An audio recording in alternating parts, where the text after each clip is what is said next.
नमस्कार साथियों, आप सभी को स्ट्राइड साइंस क्लास में तहे दिल से स्वागत करता हूं। मैं विकेश कुमार आप सभी को यूट्यूब पर ये पहली बार दोस्तों हिस्ट्री का फर्स्ट रिवीजन आपको मैं कराने वाला हूं। दोस्तों इसमें क्लास 10th के में और सबसे मैं सरल शब्दों में आपको बताऊंगा।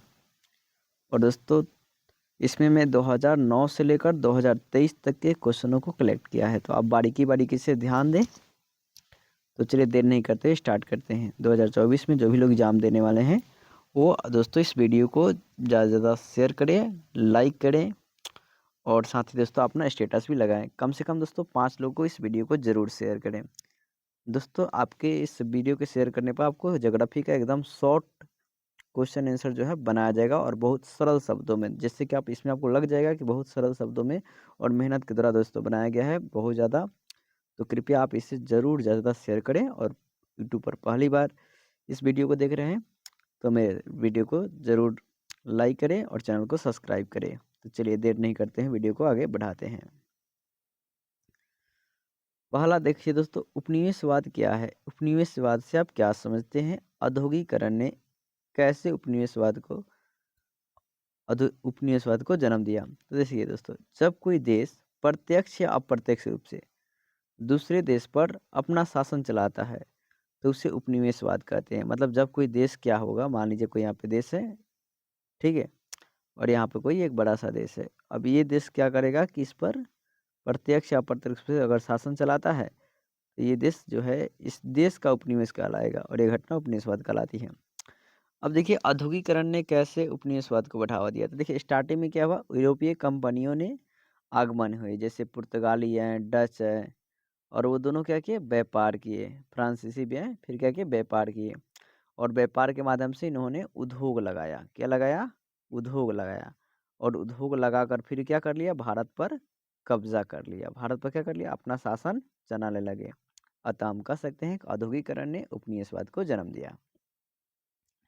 तो क्या सुना आप, कैसे लिखेंगे कि यूरोपीय कंपनी का आगमन हुआ जिसमें पुर्तगाली डच आए और ये लोग व्यापार किए, ठीक है। इसके अलावा अंग्रेजों ने भी आए और फिर इन्होंने उद्योगों को लगाया। उद्योगों को लगाया, फिर इन्होंने शासन चलाना चालू कर दिया। अतः उपनिवेशवाद ने औद्योगिकरण ने उपनिवेशवाद को जन्म दिया। आसानी से आपको समझ लेना है, ठीक है दोस्तों। चलिए अब दूसरे सवाल को देखते हैं। अब हिंद चीन का अर्थ क्या है होता है? तो आधुनिक वियतनाम और लाओस कंबोडिया के इलाकों में हिंद चीन यानी कि इंडो चाइना भी कहा जाता है। तो आधुनिक वियतनाम, लाओस और कंबोडिया के क्षेत्र को ही हिंद चीन या इंडो चाइना कहते हैं। एकदम सिंपल है रखना है। आधुनिक वियतनाम, लाओस, कंबोडिया के इलाकों को ही इंडो चाइना या हिंद चीन कहते हैं। एक और बात भी दोस्तों लिख दीजिएगा, अंकोर वाट मंदिर कहाँ है? कंबोडिया में है। जिसका निर्माण कौन कराए थे? सूर्यवर्मन द्वितीय ने करवाया था। एक और बात, हिंद चीन का जो क्षेत्रफल है वो कितना है? 3 लाख वर्ग किलोमीटर है दोस्तों, प्रायद्वीपीय क्षेत्र में। प्रायद्वीपीय क्षेत्र मतलब जो इलाका 3 तरफ से पानी से घिरा होता है उसे प्रायद्वीपीय क्षेत्र कहते हैं, बड़ा होगा तो। अब दोस्तों हो चीन मार्ग की उपयोगिता क्या थी? जी, तो होच इस मार्ग से दोस्तों वियतनामी सैनिक लाओस की तरफ प्रस्थान करते थे। इसके अलावा इसी मार्ग से व्यापार भी ये लोग करते थे, अपने संसाधन को लेकर आते भी जाते थे। अब है फैक्ट्री प्रणाली का विकास किन दो कारणों के फैक्ट्री प्रणाली के किन्हीं दो कारणों को बताइए। पहला है दोस्तों आधुनिक मशीन। आधुनिक मशीनों का उपयोग किया जाएगा तो फैक्ट्री में उत्पादन क्या होंगे, ज़्यादा से होगा। जाहिर सी बात है दोस्तों, पुराना मशीन होगा, कबाड़ा मशीन होगा तो उससे उत्पादन ज़्यादा नहीं होगा, लेकिन आधुनिक मशीन, नए मशीन होंगे तो उससे क्या होगा, फैक्ट्री में उत्पादन ज़्यादा होगा। तो फैक्ट्री का लाभ क्या होगी, ज़्यादा होगी। और जो मशीन नई नई आएगी तो उसमें ट्रेंड लोग आएंगे, हर कोई नहीं काम करने जाएगा। तो इसमें क्या, प्रशिक्षित लोगों को काम जो है मिलेगा। अब है दोस्तों, व्यवसायिक पूंजीपतियों ने किस प्रकार के नगरों का उद्भव में अपना योगदान दिया? किस प्रकार नगर उद्भव में अपना योगदान दिया? तो उद्योगों को बढ़ावा करके उन्होंने नगरों को, तो आप लिखेंगे इसे, व्यवसायिक पूंजीपतियों ने निम्नलिखित प्रकार से नगरों के उद्भव में अपना योगदान दिया। पहला, उद्योगों को बढ़ावा देकर नगरों में संसाधनों को उन्होंने क्या किया, विकास किया। फिर नगरों में श्रमिकों को रोजगार देकर किया। देखिए दोस्तों अब है क्या कि नगरों में श्रमिकों की स्थिति दयनीय रही क्योंकि मालिक इन पर दबाव बनाते थे। जो मतलब जो मालिक होते थे ना, इन पर क्या थे? दबाव बनाते थे।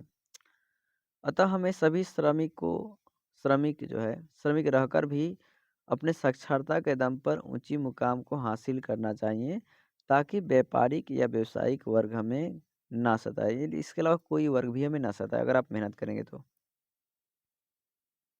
अब है लेनिन द्वारा नई आर्थिक नीति की घोषणा क्यों की गई दोस्तों? तो आप लिखेंगे न्यू इकोनॉमिक्स पॉलिसी, यानी कि एनईपी, ठीक है दोस्तों, को 1921 में लेनिन के द्वारा क्या किया गया? लागू किया गया। ठीक है, इसको काट लेंगे। तो न्यू इकोनॉमिक्स पॉलिसी को 1921 में लेनिन द्वारा लागू किया गया। क्यों लागू किया गया? क्योंकि आप लिखेंगे क्योंकि यह एक व्यवहारिक नीति थी, इसमें आर्थिक विकास हुआ, इसमें सारे लोगों का लाभ हुआ, और यह एक समाजवादी नीति थी। अब दोस्तों होम रूल आंदोलन कब हुआ? 1916 में। कब हुआ दोस्तों? 1916 में रखेंगे। चंपारण सत्याग्रह कब हुआ? 1917 में। कौन किए? ये भी याद रखिएगा, गांधी जी। किसके खिलाफ हुआ? तिनकठिया प्रणाली के खिलाफ। किसके हुआ? तिनकठिया प्रणाली के खिलाफ हुआ, ये रखेंगे। रॉलेट एक्ट कब आया दोस्तों? 1919 में। कब आया दोस्तों? 1919 में। इसे काला कानून भी कहा जाता है दोस्तों, ठीक है, इसे काला कानून भी कहा जाता है। और इस एक्ट के अनुसार जो है आप ग्रुप बना के नहीं रख सकते हैं। फिर एक खिलाफत आंदोलन कब चला? तो 1919 में दोस्तों। कब चला? 1919 में, खलीफाओं के लिए चलाया गया था। फिर असहयोग आंदोलन कब चलाया गया? 1920 में। कौन चलाया दोस्तों? शॉर्ट में समझ लीजिए, गांधी जी। आगे मैं आपको बताऊंगा अभी। स्वराज पार्टी की मांग कब की गई? 1923 में। साइमन कमीशन भारत में कब आया? 1928 में। सविनय आंदोलन कब चलाया गया? 1930 में। के चलाया दोस्तों? गांधी जी। भारत छोड़ो आंदोलन कब चला? 8 अगस्त 1942 को। गांधी जी के राजनीतिक गुरु का नाम क्या था? गोपाल कृष्ण गोखले दोस्तों। ये बहुत इंपॉर्टेंट क्वेश्चन है।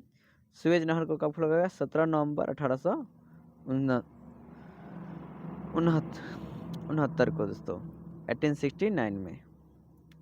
अब है मार्च क्रांति के बाद के नेतृत्व में बनी सरकार का मुख्य उद्देश्य क्या था? सबसे पहले समझिए, मार्च क्रांति 1917 में चलाई गई। मार्च क्रांति को 1917 में चलाई गई। इस क्रांति का निम्नलिखित उद्देश्य था। पहला, वैधानिक सरकार की स्थापना हो, मतलब वैधानिक मतलब अच्छी सरकार का। फिर मित्र राष्ट्र के सहयोग से युद्ध चलाना। मित्र राष्ट्र के सहयोग से क्या करना? युद्ध को और चलाया जाए। फिर संविधान सभा के द्वारा भूमि का क्या किया जाए? रक्षा किया जाए। अब है दोस्तों सविनय अवज्ञा आंदोलन।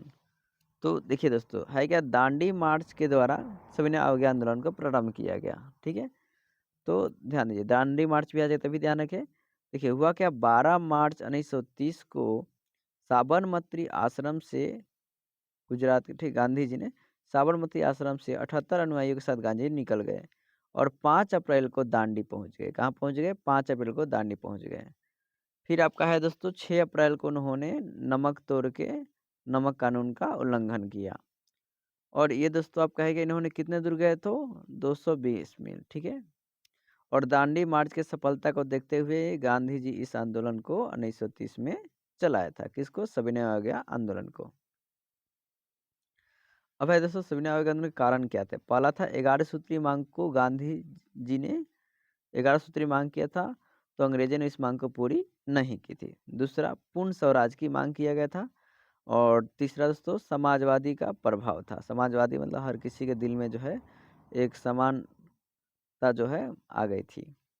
फिर दोस्तों 31 दिसंबर 1929 को कांग्रेस के लाहौर अधिवेशन में जवाहरलाल नेहरू की अध्यक्षता में क्या किया गया दोस्तों? पूर्ण स्वराज की मांग की गई थी। क्या किया था? पूर्ण स्वराज की मांग की गई थी, आप याद रखेंगे।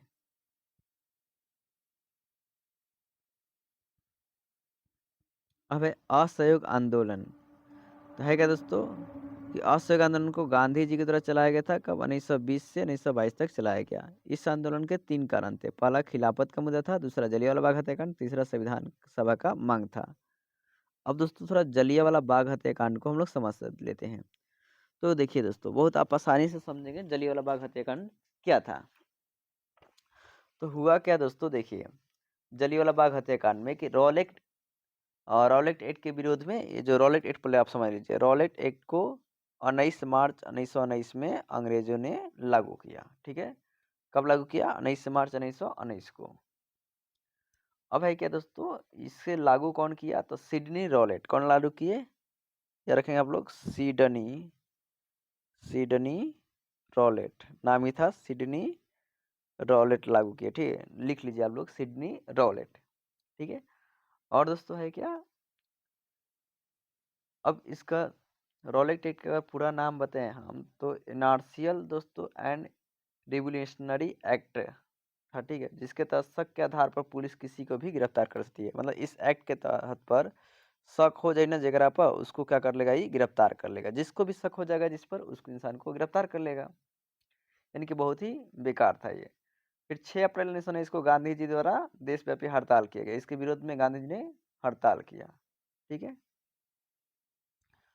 फिर 8 अप्रैल को इनको जेल भी भर दिया गया दोस्तों। अब फिर आपका है क्या दोस्तों, किसे कहा गया कि ये बिना दलील, बिना अपील, बिना वकील का ये कानून है दोस्तों। गांधी जी ने इसे काला कानून कहा था। गांधी जी ने इसे क्या कहा था? काला कानून। रखेंगे, गांधी जी ने इसे क्या कहा? रिलेक्टेड को काला कानून कहा था। ठीक है, तो आप रॉलेट एक्ट के मोटा मोटी क्या बातें रखेंगे कि इस रॉलेट एक्ट 19 मार्च 1919 को लाया गया। यस, सिडनी रॉलेट के नाम पर था। इसे काला कानून भी गांधी जी ने कहा था। ठीक है, और यह बिना वकील, बिना दलील का भी कानून है। और दोस्तों है क्या कि इसके विरोध में गांधी जी ने आवाज उठाई। अब है क्या, मेन बात करते हैं जलियांवाला बाग हत्याकांड। दोस्तों ये भी समझ लीजिए, ये 2 मार्क्स अलग से भी आता है कि जलियांवाला बाग हत्याकांड क्या है दोस्तों। तो सुनिए दोस्तों, है क्या जलियांवाला बाग हत्याकांड? ये क्या हुआ? पंजाब के अमृतसर। पहला बात लिखेंगे, यह जलियांवाला बाग हत्याकांड पंजाब के अमृतसर में हुआ। इस कांड में हुआ क्या दोस्तों कि देखिए, रॉलेट एक्ट के विरोध में अमृतसर में जलियांवाला बाग में लोग क्या हुए? इकट्ठा हुए थे और जनसभा में शांतिपूर्ण संचालन कर रहे थे वो। ठीक है, तो इसी समय भारत का वायसराय जो है, यानी कि जो गवर्नर था, वो चर्मस्फोर्ड था। और पंजाब का लेफ्टिनेंट गवर्नर जो था वो ओ डायर था। क्या था? O Dyer. आप लिखते जाएंगे, ओ डायर था।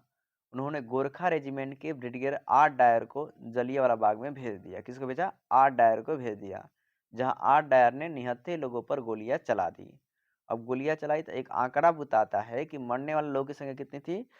379 थी, लेकिन वास्तव में इससे ज्यादा लोग मर गए थे। ठीक है दोस्तों, इसके बाद जो है जलियांवाला बाग को नरसंहार का जो है पूरे विरोध, देश में इसका विरोध किया गया इससे दोस्तों। ठीक है, इसी दिन को ब्लैक डे भी कहा गया, 13 अप्रैल को।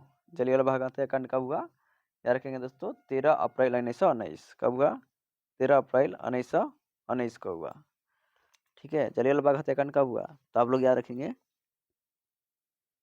13 अप्रैल 1919 को हुआ था। लिख लीजिए, 13 अप्रैल 1919 को हुआ था। बहुत ही इंपॉर्टेंट बात है। ठीक है, और गांधी जी ने कैसर ए हिंद की उपाधि उतार दी इस कांड के बाद। ठीक है, फिर इसके बाद टैगोर ने भी सर की उपाधि जो है त्याग कर दी दोस्तों। टैगोर ने भी क्या किया? सर की उपाधि जो है त्याग कर दी। अब एक और बात दोस्तों, ये जो ओ डायर जो था, ठीक है, लेफ्टिनेंट गोरखा रेजिमेंट का जो आर ब्रिगेड भेजा था, तो ओ डायर को मारा किसने था दोस्तों? लास्ट में जो है उधम सिंह ने लंदन जाकर जो है ओ डायर की गोली मारकर हत्या कर दी थी दोस्तों 1940 में।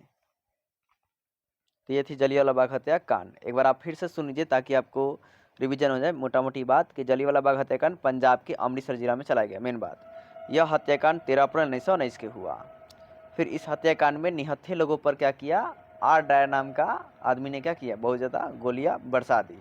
इसमें 379 लोगों की मौत हो गई। ठीक है दोस्तों, इससे ज़्यादा भी मरे थे। और इसमें इस कांड के बाद क्या हुआ कि गांधी जी जो है कैसर हिंद की उपाधि उतार दिए। ठीक है, और टैगोर जी सर की उपाधि जो है त्याग कर दिए। मेन में से इतना बात रखेंगे, एक नोट में रखेंगे। 1940 में उधम सिंह जो है लंदन जाकर ओ डायर की हत्या कर दिए। अब दोस्तों आगे बात करते हैं हम लोग, चर्चा किया। अब दोस्तों असहयोग आंदोलन को स्थगित क्यों कर दिया गया? तो देखिए दोस्तों, 5 फरवरी 1922 को गोरखपुर के चौड़ी चौरा में चौड़ी चौरा के भीड़ में 22 पुलिस वालों को जिंदा जला दिया गया। ठीक है, और इसी घटना के समय गांधी जी गुजरात में थे और इन्होंने हिंसा को, आहत को आहत से होकर, क्योंकि वो आंदोलन में अहिंसावादी आंदोलन था। हिंसा से आहत होकर 22 फरवरी 1922 को यह आंदोलन जो है स्थगित कर दिया। एकदम सिंपली लिखा हूँ दोस्तों, 5 फरवरी 1922 को गोरखपुर के चौरी चौरा के भीड़ में 22 पुलिसकर्मियों को क्या कर दिया गया, जिंदा जला दिया गया। इसके बाद गांधी जी गुजरात में थे, वो चाहते थे कि हिंसा ना हो, लेकिन हिंसा हो गया। तो फिर उन्होंने 12 फरवरी 1922 को यह आंदोलन को स्थगित कर दिया। इसके बाद ब्रिटिश सरकार ने गांधी जी को पकड़ के मार्च में गिरफ्तार कर लिया और फिर दोस्तों 6 महीना के इनको करवास दिया। अंग्रेज तो अंग्रेज होते हैं। हिंद चीन का दोस्तों क्या अर्थ है, ये हमारा क्वेश्चन है। तो आधुनिक वियतनाम, लाओस और कंबोडिया के क्षेत्र को हिंद चीन कहते हैं। आपको पहले बताया। यह अंकोर वाट मंदिर का निर्माण कौन गया, सूर्यवर्मन द्वितीय। ठीक है दोस्तों, सूर्यवर्मन द्वितीय ने करवाए थे। आर्थिक संकट से आप क्या समझते हैं? तो है क्या दोस्तों, देखिए, जब बाजार में, जब यहाँ पे लिखा है, ठीक है दोस्तों, जब बाजार में, सुनिएगा, जब बाजार में वस्तु का उत्पादन ज़्यादा होने लगेगा, उसकी कीमत घट जाएगी, तो बाजार में व्यापारियों की आर्थिक क्या होगी, हानि होगी, और साथ ही किसानों को भी क्या होगा, हानि होगा, खेत उत बोएंगे तो। इसी घटना को आर्थिक संकट कहते हैं। बहुत आसानी से समझ सकते हैं दोस्तों। क्या होगा कि जब बाजार में उत्पादन ज़्यादा होने लगेगा वस्तुओं का, तो कीमत क्या होगी, घटेगी। कीमत क्या होगी, घटेगी। अब इससे जो व्यापारी होंगे उनको भी हानि होगा, जो किसान हैं उनको भी हानि होगा, और इसी घटना को आर्थिक संकट कहते हैं। नोट, आर्थिक संकट को आर्थिक मंदी भी कहा जाता है। इस मंदी में अमेरिका ज़्यादा प्रभावित हुआ था। और ये आर्थिक मंदी कब आई थी दोस्तों, 1929 में। कब आया था, 1929 में आई थी। अब है दोस्तों, 18वीं शताब्दी में भारत के मुख्य उद्योग कौन थे? तो 18वीं शताब्दी में भारत के मुख्य उद्योग निम्नलिखित है। पहला है दोस्तों कपास उद्योग। क्या है, कपास उद्योग। अब इसके बारे में थोड़ा फैक्ट भी लिख देंगे कि काली मिट्टी जो है कपास खेती के लिए सबसे उपयुक्त होती है। क्यों होती है? क्योंकि काली मिट्टी अधिक समय तक नमी को में रहती है, और इसमें प्रचुर मात्रा में ह्यूमस होता है, मतलब उर्वरता होती है। ह्यूमस मतलब उर्वरता होती है। उर्वरता मतलब नाइट्रोजन की पावर होती है। अब है चाय उद्योग दोस्तों। क्या होता है, चाय उद्योग। तो चाय उद्योग से आप याद रखेंगे दोस्तों कि चाय में थीन पाया जाता है। क्या पाया जाता है, थीन पाया जाता है, और कॉफ़ी में कैफीन। फिर दोस्तों है कपड़ा उद्योग। क्या दोस्तों, कपड़ा उद्योग। तो कपड़ा उद्योग दोस्तों उस समय बम्बई का, भारत में जो है बम्बई इसका क्षेत्र था। ठीक है, बम्बई और सूरत क्षेत्र था। अब है बोल्शेविक क्रांति के दो तत्कालिक कारण को बताइए। तो बोल्शेविक क्रांति दो तत्कालिक कारण निम्नलिखित है। पहला है फर्स्ट वर्ल्ड वार। आप इसके बारे में थोड़ा सा लिख देंगे।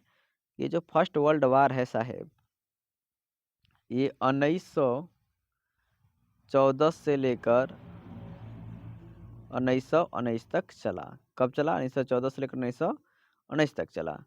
फिर दूसरा है दोस्तों क्या, जार निकोलस द्वितीय। क्या था, जार निकोलस द्वितीय। ठीक है, और ये दोस्तों जार निकोलस द्वितीय ना रूस के सम्राट था, जो कि बहुत ही खतरनाक था। तो ये बात लिखेंगे, फर्स्ट वर्ल्ड वार, इसमें डैश कर देकर क्या लिखेगा, यह युद्ध जो है 1914 से 1919 तक चला। फिर दूसरा बात लिखेंगे, जार निकोलस द्वितीय, लिखेंगे ये रूस का खतरनाक शासक था। फिर दोस्तों रूस में 1917 में हुई क्रांति को ही बल्शेविक क्रांति कहा जाता है। मतलब ये क्रांति कब हुई, 1917 में, याद रखेंगे।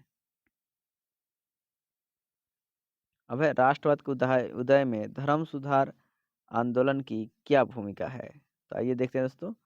पहले जानते हैं राष्ट्रवाद के बारे में। एक ऐसी विशेषता जिसमें कोई व्यक्ति अपने देश के सुरक्षा के लिए अपने विरोधियों से लड़ता है। मतलब एक ऐसा विशेषता है जिसमें कोई व्यक्ति अपने देश की सुरक्षा के लिए विदेशियों से क्या करता है, जो भी विरोधी उससे लड़ता है, तो वैस इसको ही राष्ट्रवाद कहा जाता है, और देश के लिए हमेशा सुरक्षित हाथों में रखना चाहता है। अब दोस्तों राष्ट्रवाद के धर्म सुधार के आंदोलन की भूमिका जो है इस प्रकार है।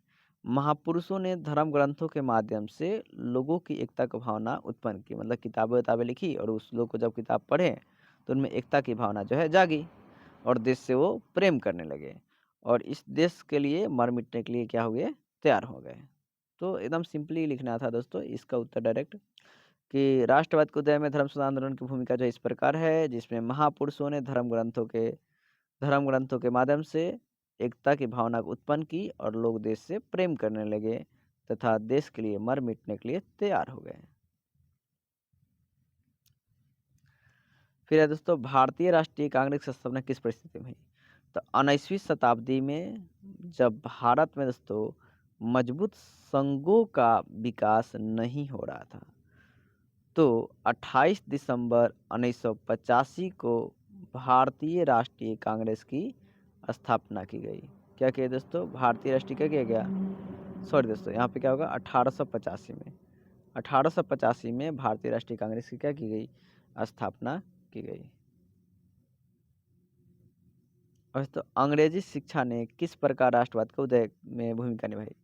तो आप लिखेंगे अंग्रेजी शिक्षा ने राष्ट्रवाद के उदय में निम्नलिखित प्रकार से भूमिका निभाई। पहला लिखेंगे भारतीय लोग अंग्रेजी शिक्षा को जान गए, अंग्रेजी नीति को जान गए, ठीक है, जिससे भारतीयों में क्या हुआ? आधुनिक सोच विकसित हो गई, वो भी मतलब सोचने लगे ज़्यादातर।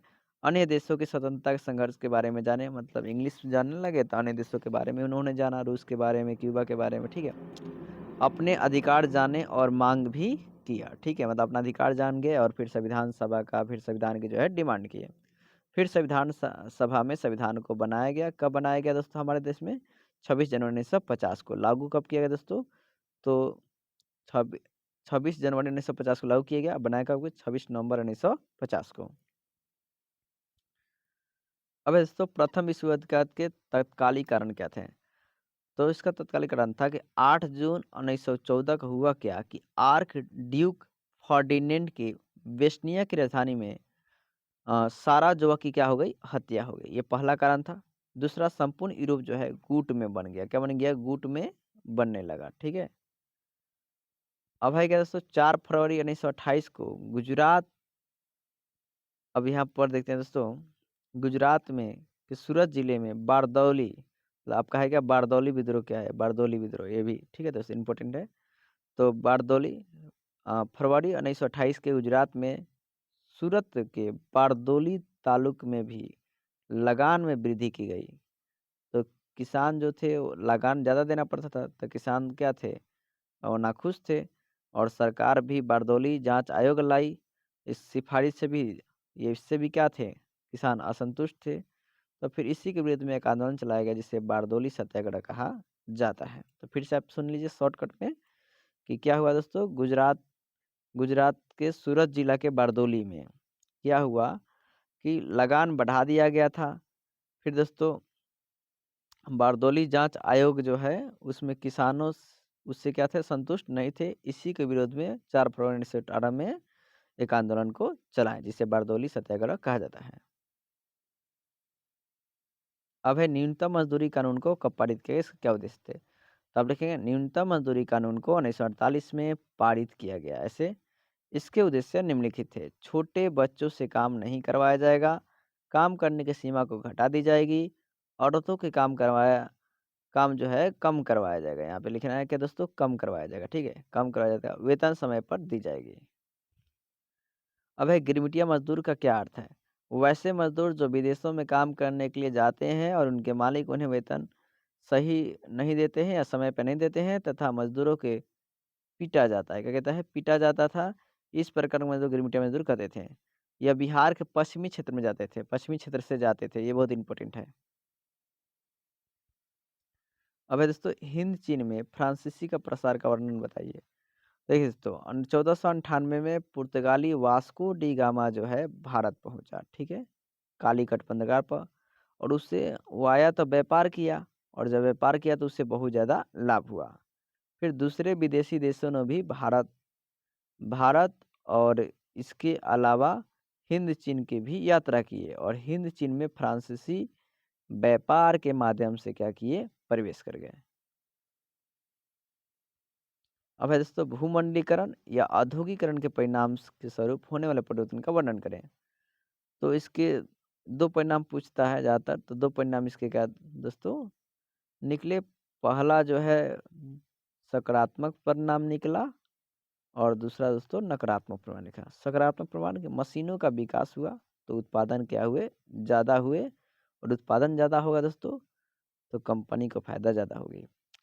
नकारात्मक मशीनों का विकास होने से श्रमिकों का रोजगार दोस्तों छिन गया, क्योंकि मशीन अकेले 100 काम कर देगी और श्रमिकों की स्थिति जो है ना वो क्या हो गई? खराब हो गई या दयनीय हो गई।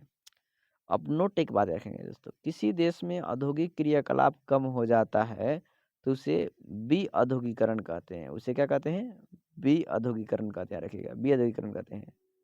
ठीक है? और इससे देश की आर्थिक व्यवस्था का विकास जो है कम होता है।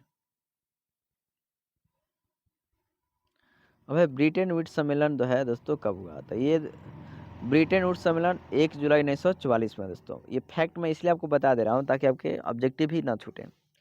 इसका उद्देश्य था दोस्तों सेकेंड वर्ल्ड वार। क्या था दोस्तों? सेकेंड वर्ल्ड वार था, ठीक है? और ये कब हुआ दोस्तों सेकेंड वर्ल्ड वार? 1939 से 1945 के बीच, यानी कि यह 6 साल चला। कितना साल चला? 6 साल। और दूसरा क्या था दोस्तों? आर्थिक मंदी से निपटाया जाए। Second world war Bretton Woods का सम्मेलन कब हुआ? 1 जुलाई 1944 में हुई। और इसका उद्देश्य सेकेंड वर्ल्ड वार को खत्म किया जाए। 1900 ये सेकेंड वर्ल्ड वार कब हुआ? 1939 से 1945 के बीच हुआ, अर्थात कि यह 6 साल हुआ। आर्थिक मंदी से निपटारा किया जाए। आर्थिक मंदी कब आई थी? 1929 की आर्थिक मंदी आई थी। अब है श्रमिक वर्ग किस परिस्थिति में नगर में आए? तो श्रमिक वर्ग जब क्षेत्रों में, जब उनके अपने क्षेत्र में रोजगार नहीं मिलेगा तो कोई भी इंसान क्या होगा? दूसरे रोजगार तलाश में जाएगा। तो देखिए श्रमिकों को जब अपने क्षेत्र में रोजगार नहीं मिल रहा था, उनका भरण-पोषण नहीं हो रहा था, अच्छे से नहीं खा-पी पा रहे थे, तो रोजगार की तलाश में नगरों में आए। परंतु नगर में भी मालिकों द्वारा इनका शोषण जो है किया गया। इसलिए दोस्तों हम बोलते हैं कि आप लोग पढ़ लिख कर क्या है कुछ अच्छे कीजिए। अब दोस्तों वियना कांग्रेस की उपलब्धियाँ क्या थी? तो वियना कांग्रेस के सम्मेलन के द्वारा नेपोलियन युग का अंत हो गया। क्या हो गया? अंत कर दिया गया। फिर नेपोलियन के द्वारा पैदा किया गया जो अशांति था, पुनः वियना कांग्रेस के द्वारा शांति संतुलन स्थापित करने का प्रयास किया गया। पहला शॉर्ट में नेपोलियन युग का अंत हुआ, पुनः शांति संतुलन की स्थापना की गई। अब वैसे तो अस्लम पत्ती की शुरुआत जो है क्या हो गई? अस्लम पत्ती अभी आता है, अभी भी आई है। तो अस्लम पत्ती की शुरुआत औद्योगिकरण से हो गई। कब हुई? औद्योगिकरण से हुई, ठीक है? मजदूरों को छोटे घर में रहना पड़ता था। कैसे घर में? छोटे घर में, जहाँ किसी प्रकार की सुविधा इनको नहीं मिलती, एकदम छोटा घर में। स्त्री हो या पुरुष सभी खुले में शौच करने जाते थे, ठीक है? इस कारण गंदगी क्या हो गई? फैलती गई और लोग तरह तरह की बीमारियों से ग्रसित हो गए, ठीक है? और मजदूर अपने निवास के लिए अच्छी सुविधापूर्वक व्यवस्था करने में असफल थे। इसी कारण उन्हें कम आय होती थी। इनका आय भी क्या था? कम होता था। और ये दाने-दाने के लिए दोस्तों मोहताज थे अस्लम बत्ती के लोग। इसलिए हमें मेहनत करते रहना चाहिए। न्यू डील दोस्तों क्या था? तो 1929 में आर्थिक मंदी या महामंदी से सबसे अधिक प्रभावित जो है अमेरिका देश था, ठीक है? और वहाँ के राष्ट्रपति रूजवेल्ट ने महामंदी से उबरने के लिए एक कार्यक्रम चलाया जिसे न्यू डील कहा जाता है, जिसमें आर्थिक विकास को ध्यान दिया गया। अब है दोस्तों छापाखाना यूरोप कैसे पहुंचा? तो देखिए छापाखाना की शुरुआत, मतलब इसकी शुरुआत चीन से हुई। कहाँ से हुई? चीन से हुई। और इसका मुद्रा, इसे मुद्रा निय ठीक है, मुद्रा यंत्र, यंत्र लिखिएगा, ठीक है? मुद्रा यंत्र भी कहते हैं, ठीक है? लकड़ी का एक बना बॉक्स होता है। ये क्या होता है? छापाखाना लकड़ी का बना बॉक्स होता है, ठीक है? और फिर आएगा रोमन मिशनरी और मार्को पोलो के द्वारा इसको यूरोप पहुंचाया गया और यूरोप में इसका बहुत ज़्यादा विकास हुआ। अब है खूनी रविवार क्या है दोस्तों? तो खूनी रविवार घटना 1905 की है। देखिए दोस्तों खूनी रविवार 22 जनवरी 1905 को रूस की जार सेना ने शांतिपूर्ण मजदूरों तथा गरीब बीवी बच्चों पर जुलूस पर गोलियां बरसाई, जिसके कारण हजारों लोग मारे गए। चूंकि जिस दिन ये लोग मारे गए वो दिन क्या था? रविवार था, इसलिए इसे खूनी रविवार कहा जाता है। अब दोस्तों विश्व बाजार किसे कहते हैं? दोस्तों इसे आप खुद से लिखेंगे कि जिस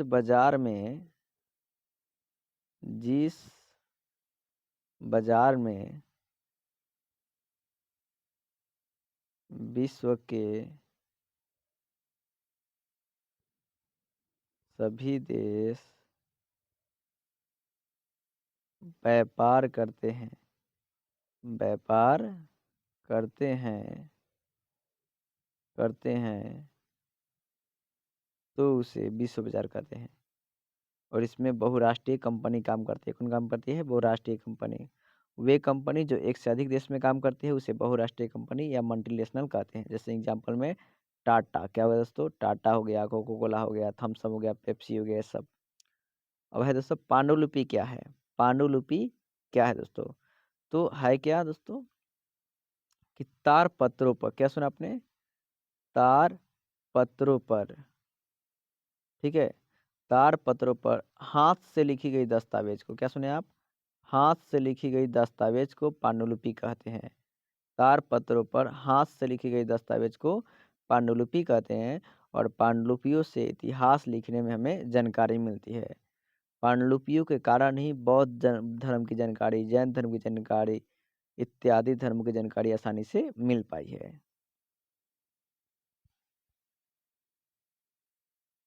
दोस्तों नमाप बम, तो नमाप वन जो है नमाक नामक एक कार्बनिक यौगिक होता है। ये क्या होता है? कार्बनिक यौगिक। मतलब नमाप वन का है एक प्रकार का कार्बनिक यौगिक है जो गैसोलीन के साथ मिलाकर एक मिश्रण से तैयार किया जाता है और जो त्वचा पर चिपक जाता है और जलता रहता है और उससे विषैली गैस जो है निकलती है। अब है एजेंट ऑरेंज क्या है? तो यह एक जहर है जिसके पेड़ों की पत्तियां जो है झुलस जाती है और पेड़ जो है मर जाते हैं और जंगलों को ख़त्म करने में इस चीज़ का उपयोग किया जाता है। इस नाम जो है ना ऑरेंज पट्टियों के रखे जाने से पड़ा है, ठीक है? इसका वियतनामी युद्ध में अमेरिका ने इसका उपयोग किया था। वह रूसी क्रांति के प्रभाव का विवेचना करिए। तो रूसी क्रांति कब हुआ? 8 मार्च 1917 से लेकर 16 जून 1923 तक चला। रूसी क्रांति जो है वैश्विक प्रभाव रूस के देखा-देखी अन्य सरकारों ने भी अपनी प्रजा की रोटी, कपड़ा, मकान सब कुछ जो है मौलिक आवश्यकता जो होती है दे दिया। पूर्ति पूर्ति को अपना मूल्य कर्तव्य जो है समझने लगे और जब राष्ट्रीय संघ की नींव रखी गई तो उसमें विश्व भर के श्रमिकों की दशा जो है सुधारने का एक विशेष संस्था का निर्माण किया गया कि वो विशेष संस्था जो है वो सारे को क्या करेगी? ध्यान देगी। राष्ट्रवाद के उदय में धर्म सुधार आंदोलन की भूमिका क्या है? ये दोस्तों मैंने एक बार आपको पहले भी बताया, अब है क्या? ये भी आपको बता दिए कपास उत्पादन, वर्ल्ड वार भी आपको बता दिया हूँ। खूनी रविवार भी देख लीजिए दोस्तों, ये कब हुआ? 22 जनवरी 1905 को, ठीक है? पुराने कैलेंडर में 9 जनवरी 1905 को, ठीक है? तो 1905 में रूस और जापान के बीच युद्ध हुआ, इसमें पराजयकरण जो है क्रांति हो गई। 9 जनवरी 1905 को लोगों के समूह रोटी नारादो सेंट पीटर की ओर जा रहे थे दोस्तों और इसको अभी मैंने बताया कि जिसमें जार की सेना क्या निहत्थे लोग पर गोलियां चला दी, इसी घटना को खूनी रविवार कहते हैं। इसमें जापान की पराजय हुई। अब दोस्तों भारत में प्रेस की भूमिका क्या है? ये दोस्तों 5 मार्क्स में आता है अभी। तो भारतीय प्रेस की विशेषता निम्नलिखित है। पहला है जन चेतना का जागरण। तो इसमें क्या पॉइंट है दोस्तों? अखिल भारतीय चेतना और राष्ट्रीय की भावना को अलग जगाने में प्रेस की अहम भूमिका हो रही है। मतलब आप एक लाइन में ये बोल सकते हैं कि दोस्तों कि जो प्रेस है, वो भारतीयों को जगाने में महत्वपूर्ण भूमिका निभाई। क्या लिखिएगा? प्रेस भारतीयों को जगाने में महत्वपूर्ण भूमिका निभाई, पहली बात। दूसरी, राजनैतिक विचार। भारतीय प्रेस ने राजनैतिक विचारों को लोगों को प्रकट किया, लोगों में प्रकट किए। फिर सामाजिक धार्मिक चेतना। फिर भारतीय प्रेस ने धर्म के लिए भी लोगों से आवाज़ उठाने की बात कही। अब है दोस्तों इसके बाद दोस्तों यूरोप में राष्ट्रवाद के लिए एक है कि 1848 का ये फ्रांसीसी क्रांति क्या है? ये आपको दोस्तों क्लास 10th के हिस्ट्री के प्लेलिस्ट में पार्ट 3 नंबर का वीडियो है, आप जाकर देख लेंगे। एक ये वीडियो आपने देखिए दोस्तों कितना है 7 मिनट की है और फिर जर्मनी का एकीकरण सेडान का युद्ध दोस्तों ये 12 मिनट का है और इटली का एकीकरण और मेजनी के बारे में मेजनी कौन थे? काउंटर काबुल कौन थे? ठीक है। और मेजनी के साहित्य एक सेनापति थे और गरीबाल्डी के बारे में दोस्तों आप यहाँ पर क्या कर लेंगे? जान लेंगे। तो इसके बाद आपका दोस्तों आपका ये हिस्ट्री का क्वेश्चन जो है आपसे नहीं छूटेगा और इसी के साथ हमारा हिस्ट्री कंप्लीट होता है। प्लीज़ वीडियो को आप ज़्यादा से ज़्यादा लाइक करें और शेयर भी बहुत ज़्यादा से करें ताकि आपके लिए ज्योग्राफी का मैं वीडियो ऐसे ही ज़रूर बना के दूँ और उसमें पूरा प्रश्नों का उत्तर जो है आपको दिया जाएगा और इससे भी ईज़ी तरीके से समझाया जाएगा। तो मिलते हैं दोस्तों हम लोग नेक्स्ट वीडियो में, नेक्स्ट टॉपिक के साथ। जय हिंद, जय भारत।